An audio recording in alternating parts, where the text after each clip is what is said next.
Support for the local government news roundup comes from Rath Engineering Development, smarter systems for local government, like Red GMS, helping councils manage gravel pits and projects, track quality, test results, blending options and haulage, and know the true cost per tonne from day one. Rath Engineering Development can give you a one-off report that uses your existing pit data to pinpoint the best gravel sources for your next resheeting program or disaster restoration works, saving your council time and money. For local government systems built from real on-the-ground experience, talk to the team at Rath Engineering Development. Head to rathed.com.au to find out more. Making news on the Roundup today, council workers march on the Victorian Parliament. Mornington Peninsula's mayoral deadlock broken. South Australia's council elections to be put back by 5 months. Albury Council floats a 40% rate increase proposal. Newcastle's $250,000 fire clean-up bill. Rate rises locked in and a budget showdown looming in Queensland. And a UK council in political limbo, unable to elect a new leader.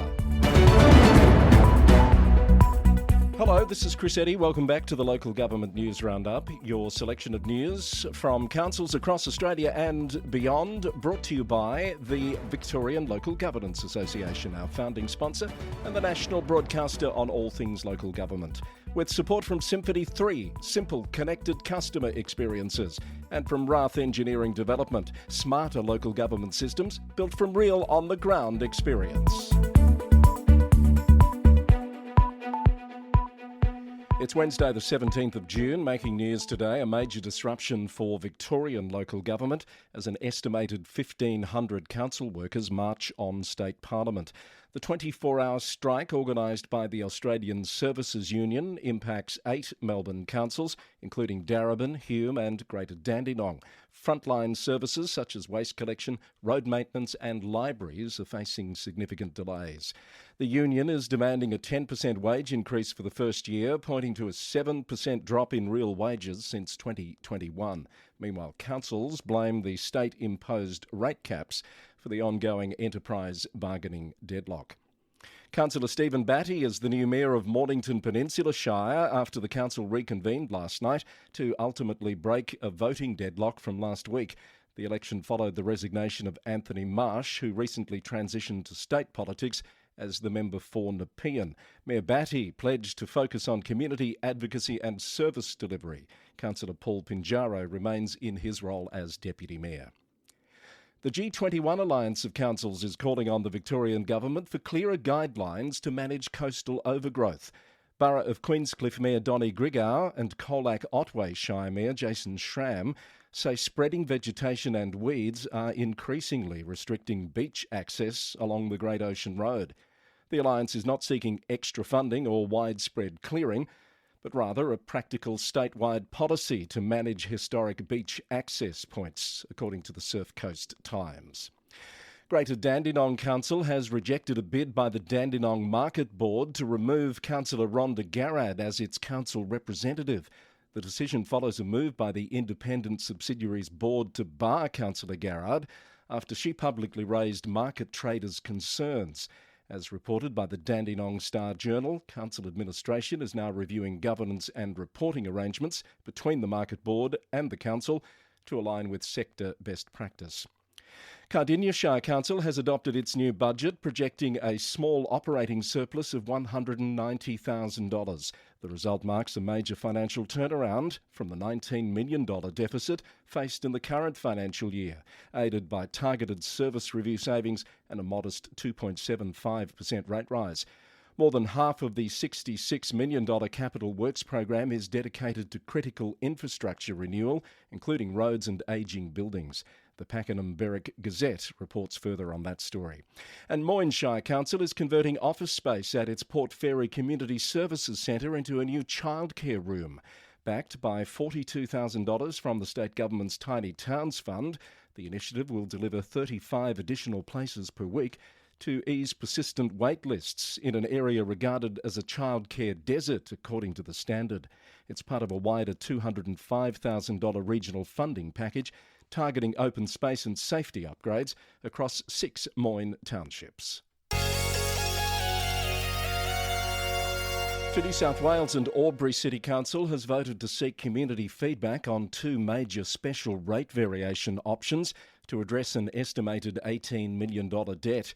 ABC News reports the proposals include a 40% rate increase over 3 years or a 42% hike over 2 years. If approved by IPART, the increases would be among the highest granted in the state in recent years. The council will consult with residents for the next 6 weeks before making a final decision later this year.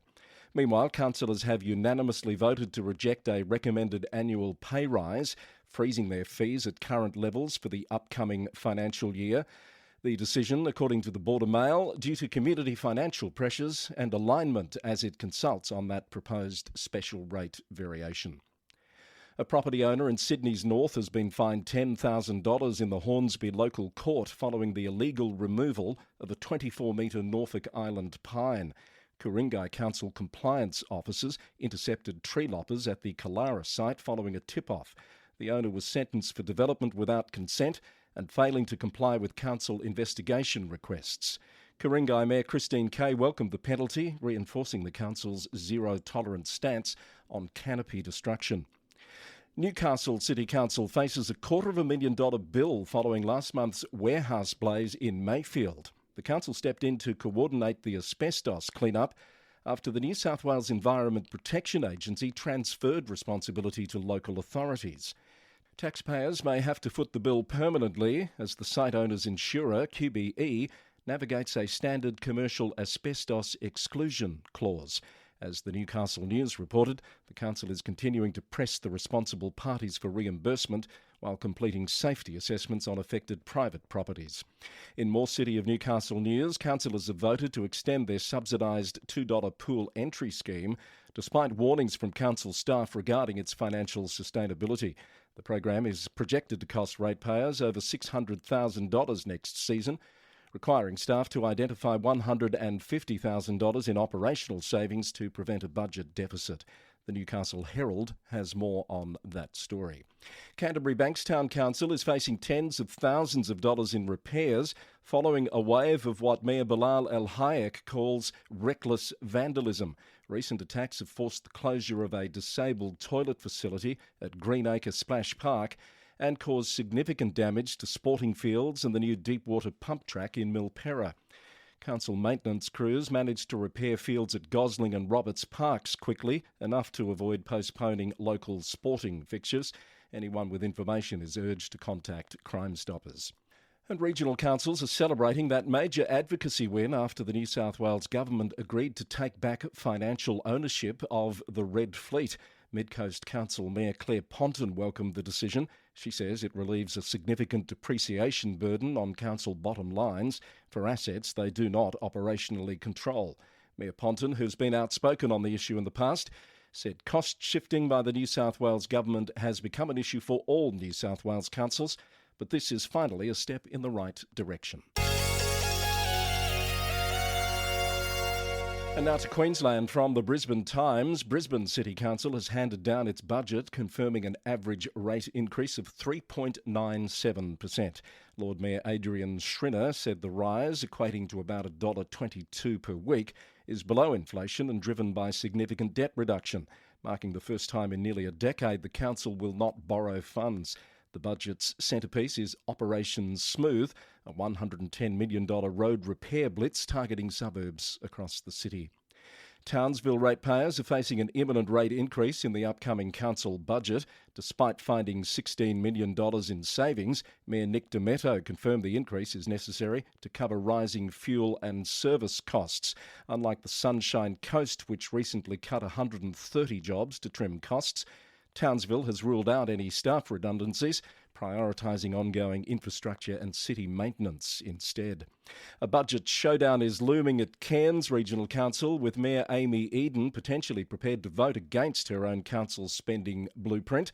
According to the Cairns Post, the mayor is pushing for immediate infrastructure upgrades to Abbott and Spence Streets. But councillors are urging restraint due to cost of living pressures on ratepayers and significant financial commitments.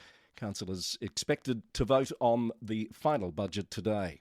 And Mareeba Shire Council is set to scrap plans for a new curbside recycling and green waste service due to cost of living pressures. A council report recommends locking in a standard rubbish collection contract for the next 7 years after community survey results showed residents are unable to absorb extra service costs. Details on that from the Cairns Post. Let's go now to Tasmania. Mayor Lee Gray of Brighton Council has been elected as Vice President of LGAT. He replaces former Vice President Paula Wright following her departure from local government in May. That resignation also creates a vacancy for a Southern Region representative on the General Management Committee, and a by-election will be called to fill that position. The City of Clarence has opened its new Cambridge Dog Park, a $1.2 million fully fenced off-lead facility on a 1.5 hectare site. It's the first completed project under the Cambridge Oval Master Plan, and Mayor Brendan Blomley says it's designed to support both pet wellbeing and community connection. The South Australian Government is moving to defer this year's local government elections by 5 months, with urgent legislation to be introduced to the State Parliament this week. The Electoral Commission raised serious concerns about its capacity to deliver a credible election, citing inadequate planning frameworks and staffing challenges. Under the proposed bill, polling day will shift from the 11th of November this year to the 7th of April next year. That will also separate future council elections from state election years, with 4 yearly cycles from 2031. The Local Government Association says it will carefully review that legislation. The Shire of Carnarvon in Western Australia has held its first council meeting since a mass resignation in May left it without a quorum. As reported by the Midwest Times, the special meeting was convened to address committee appointments and upcoming budget preparations. Tensions have boiled over at the city of Kalgoorlie-Boulder, with a council meeting temporarily paused following claims of disrespect.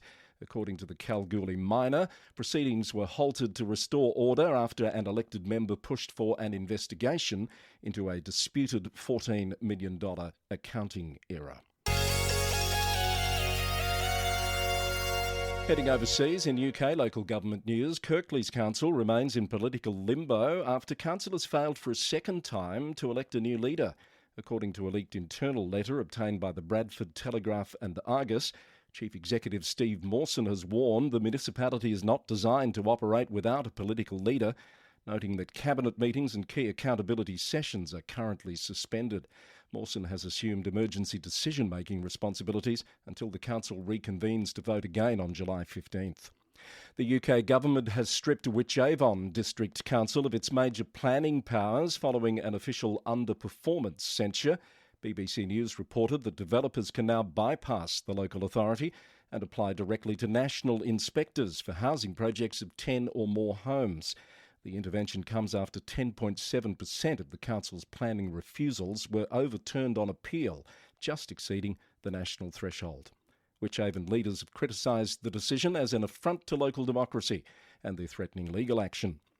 In the US, Atlanta City Council has passed Mayor Andre Dickens's ambitious neighbourhood reinvestment initiative in a 13-2 vote, according to the Atlanta Journal-Constitution. The policy aims to address the city's wealth divide through targeted infrastructure and housing funding. However, the multi-billion-dollar plan still requires formal buy-in from Atlanta Public Schools and the Fulton County Commission to proceed. In Canada, the city of Edmonton has released a new economic development strategy designed in part to counter a persistent perception that City Hall is unfriendly to business. According to CBC News, the report identifies the city's residential tax base, growing faster than its commercial base, as a key concern. Mayor Andrew Knack told reporters the non-residential tax base has shrunk over the past 2 decades, shifting more burden onto residential ratepayers. A new multi-hazard study by Christchurch City Council in New Zealand reveals that flood risks in the lower Otakaro-Avon River catchment will increase 2.5 times by 2100 if no further action is taken. While the council's current infrastructure investments are projected to prevent an estimated $630 million in damages over the next 30 years, officials warn that further defence upgrades will be required long-term to manage compounding climate and geological hazards. And finally, in some breaking news just coming through, we understand a new local government legislation amendment bill has been introduced to the Victorian Parliament. Stated aims, according to Rhys Thomas, a local government governance professional, include enhancing governance and integrity standards and implementing recommendations of the Sandon Report and the Whittlesea Commission of Inquiry. More to come on that in the very near future. And with that, you're up to date for today's edition of the Local Government News Roundup, Wednesday, June 17, edition number 598. If you'd like to know more about the stories in today's episode, you can head to our website, lgnewsroundup.com, for more. Our podcast is brought to you by the Victorian Local Governance Association, the national broadcaster on all things local government, with support from Symphony 3, simple, connected customer experiences, and Rath Engineering Development, smarter local government systems built from real on-the-ground experience. We record in the city of Greater Geelong, Victoria, on the land of the Wadawurrung people of the Kulin Nation. Until next time, thanks for listening, and bye for now.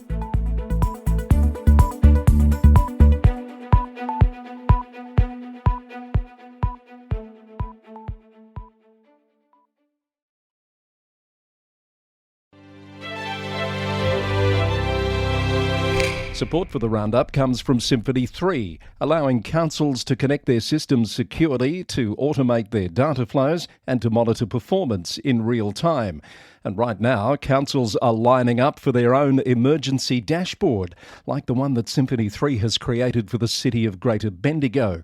The dashboard helps keep the community safe and prepared before, during and after emergencies. It pulls together live data, including weather data, traffic data, emergency incidents, unplanned and planned disruptions, news and social media feeds. Visit www.symphony3.com to learn how you can get an emergency dashboard for your community.